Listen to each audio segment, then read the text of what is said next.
Ma fille me demande pourquoi il ne faut pas se faire incinérer après sa mort. Que dit la Torah? Y a-t-il un sens profond qui pourrait l'interpeller? Elle vous fait un cours à ce sujet. C'est une question très importante pour elle et donc pour moi. Ok, je n'ai pas fait de sujet de cours à ce sujet, en tout cas développé, je réponds ici assez brièvement. La réponse est très simple. Pour deux raisons, il ne faut pas incinérer le corps après la mort et avoir beaucoup de respect pour ce corps-là. Il faut aussi l'enterrer extrêmement rapidement après le décès. Il ne faut pas le laisser longtemps hors de la terre. Pourquoi? Lorsque l'âme quitte le corps, c'est la mort, alors reste le corps. Ce corps-là a été pendant les dizaines d'années l'enveloppe de la Neshama. La Neshama, donc l'âme, c'est une partie divine. Étant donné qu'elle était l'enveloppe de cette partie divine, elle est sacrée elle aussi, elle a reçu un peu. On a par exemple dans les lois de sainteté, par exemple le Sefer Torah. D'accord. Alors si on a par exemple, à l'époque ils ont trouvé le Sefer Torah avec une sorte de foulard, d'accord, ou encore les Ashkenazim, ils ont une sorte de four, d'accord. Cette four-là, vu qu'elle est en contact avec le Sefer Torah, elle reçoit aussi la sainteté. On n'a pas le droit de la jeter, on la met dans une guisa, dans un endroit prévu pour les objets saints. Donc le corps qui a été l'écrin dans lequel la Neshama a vécu pendant 70 ans ou plus, jusqu'à 120 ans, durant toute notre vie, elle a reçu aussi une sainteté. Dans cette mesure, on doit la respecter aussi et l'enterrer avec beaucoup d'honneur. Deuxième raison, quand l'âme quitte le corps, ce n'est pas toute l'âme qui quitte le corps, une petite partie de l'âme qui reste dans le corps. Donc nous-mêmes, la partie la plus basse de notre nous-mêmes spirituel, reste sur les os. Le Zohar Akadosh, la Kabbalah appelle cela Havla Degarmé, l'âme des os, d'accord. Et c'est à partir de cette partie d'âme qu'il y a sur les os qu'il y aura la résurrection des morts, très bientôt, on espère.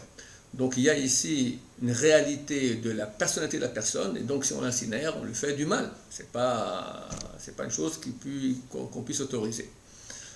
C'est la raison pour laquelle aussi, on doit rapidement enterrer le corps du mort, parce qu'une fois que l'âme l'a quitté, il y a un grand vide. Alors il n'y a pas de vide. Partout où il y a le vide, il y a le mal qui rentre. Le mal va rentrer dans le corps, et le corps qui est sain souffre de cette présence du mal, et la partie d'âme qui reste dans le corps souffre aussi de cela. Donc il est important, primordial, de rapidement enterrer le corps dans la terre, pour éviter qu'elle soit en contact avec les forces négatives, contraires à cette Neshama qui est sainte, et le corps lui-même qui a reçu cette sainteté. On voit aussi qu'il y a un très grand message d'aller pèleriner les tombes des tzadikim. Pourquoi? S'il ne reste que des os dans la tombe, alors où est l'avantage d'aller pèleriner? On voit même que dans la Torah, on parle de cela, les explorateurs ont été donc visiter la terre d'Israël, et un des explorateurs, c'est Kalev Ben Yefouné, il écrit qu'il était allé à Hebron. Hebron, il y avait la tombe des patriarches, Abraham, Isaac et Yaakov. Pourquoi est-il été là-bas? Il était allé prier, implorer Abraham, Isaac et Yaakov, implorer Dieu par le mérite d'Abraham, Isaac et Yaakov, qu'il soit sauvé de la mauvaise intention des explorateurs. Donc on voit déjà ici un témoignage dans la Torah qu'il est bien d'aller prier sur la tombe des tzadikim. Or pourquoi? Ok, Abraham, Isaac et Yaakov, des gens d'une carrure spirituelle énorme, ils ne sont plus là, il ne reste plus que des os.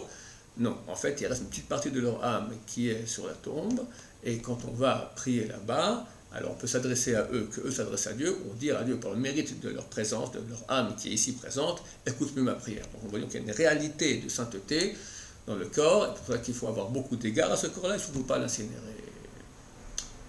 Bernard Hashem est écrit dans le traité Brachot que durant notre vie, il faut prier même que notre mort se passe comme il se doit, qu'il n'y ait pas justement d'attente entre le décès et l'enterrement, qu'il n'y ait pas des problèmes, des disputes, etc. Ça aussi est une chose à laquelle il faut prier, que tout se passe jusqu'au dernier moment qu'on soit vraiment sous terre. Alors, vous bénissez, on se bénit tous, qu'on ait, après 120 ans, une mort qui se passe de la meilleure façon qu'il puisse y avoir. Amen.